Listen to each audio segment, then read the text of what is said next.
Sedap tak? Sedap. Macam mak buat. Ya. Ya. Berapa bintang?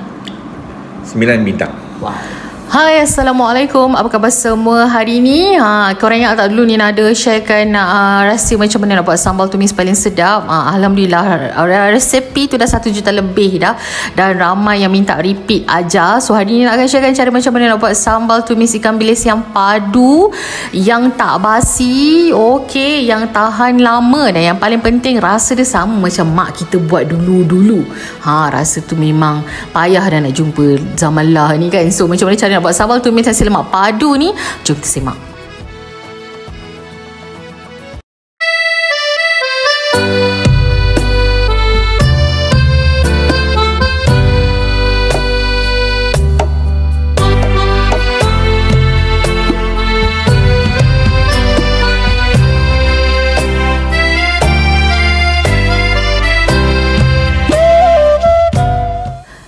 Jadi ini adalah bahan-bahan asas yang penting nak buat sambal tumis yang padu ni. Bahan dia simple je. Ada lada kering, ada bawang besar, nak gunakan juga bawang Holland yang akan hiris besar lah untuk kita letak pada akhir video nanti. Bawang putih yang agak banyak juga, 2 ke 3 ulas macam tu. Ni nak gunakan belacan kali ni dan juga gula Melaka. Dan yang paling penting ikan bilis. Cari ikan bilis yang sedap. Apa-apa hal pun kita basuh dulu ikan bilis tu, barulah kita boleh masak. Okay, first step kita blend dulu lada ni. Pastikan lada ni perlulah direbus ataupun direndam dulu dan buanglah biji-biji dia. Nina ada sharekan cara macam mana nak pilih lada kering yang bagus untuk kita buat sambal supaya sambal kita lebih pop up rasa dia. Okay, Nina akan sharekan link di bawah. Okay, masukkan bawang putih, bawang besar juga. Belacan macam banyak sikit kan.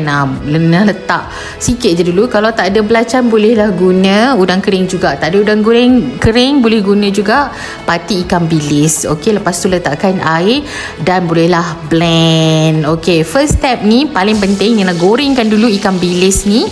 Minyak tu yang akan menaikkan flavor kita punya sambal. Minyak daripada hasil gorengan ikan bilis tu. Dah siap garing tu, angkat. Lepas tu kita start lah tumis. Okey, kita punya lada kita dah siap blend tadi. Okey, nak pesan ni, nak buat sambal ni, tumis lada ni bagi lama.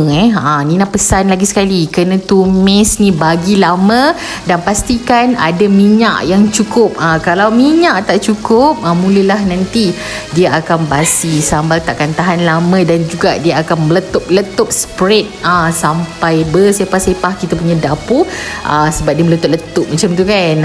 Lepas tu Nina letakkan sedikit air sebab dia dah macam menggaring, sebab Nina nak bagi dia tahan lama. Letak sikit air sampai dia menggaring sekali lagi, betul-betul dah pecah minyak macam ni.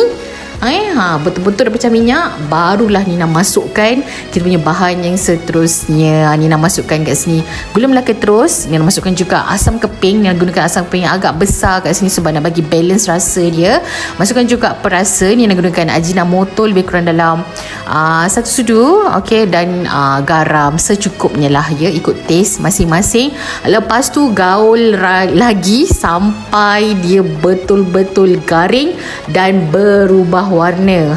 Barulah kita boleh cakap sambal kita ni dah masak. Pastikan tahu berubah warna. Nanti sekejap lagi nak akan tunjukkan macam mana proses dia berubah warna. Kalau dah letak gula, insyaAllah dia akan berubah warna lah. Ni dia still banyak air lagi. Kalau dah berubah warna, dia akan jadi macam ni. Nampak tu minyak dia naik ke atas, warna dah jadi warna terang ataupun gelap sikit. Okey, berbeza daripada chili blend awal-awal tadi. Dah macam ni, barulah nak masukkan ikan bilis yang kita dah siap goreng tadi bersama dengan bawang Holland yang dah hiris besar-besar, dan ni nak gaul rata lagi. Buang sikit rasa maung bawang tu kan. Lama sikit. Okey, kat sini, tapi jangan sampai layu lah bawang Holland tu. And then bolehlah tutup api dan sediakan. Simple je masak dia. Ingat, Nina pesan apa tadi?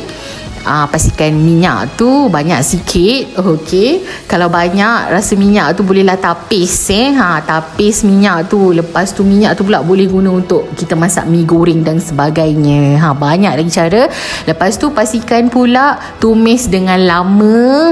Lama ni nak cakap lama tu 10 ke 15 minit lah nak tumis tu, bagi lama supaya dia tak cepat basi. Nampak tu, cantik. Memang cantik sambal ni, insyaAllah. Ikut resipi Nina ni, berasa lah macam mak mak kita punya, zaman mak-mak, zaman sekolah kita makan dulu-dulu kan, memang sedap. Makan pula dengan nasi lemak yang wangi tu, pop up terus rasa dia. Nostalgia sangat rasa macam ni kan. Lagi-lagi kalau dapat bungkus pula nasi lemak ni dengan daun pisang. Daun pisang tak ada ni, dah cari dah dekat area Sibu ni kan, nak beli tapi tak ada, nak minta orang malu gitu kan, pakai je lah apa yang ada. Jadi itu saja resepi untuk kali ni, semoga bermanfaat. Akhir kata jangan lupa subscribe, like and share, hit the bell notification untuk pelbagai menu menarik daripada Nina yang nak teman suami Nina makan ni. Suka sangat dia, okey. Dan selamat cuba. Akhir kata bye bye, assalamualaikum.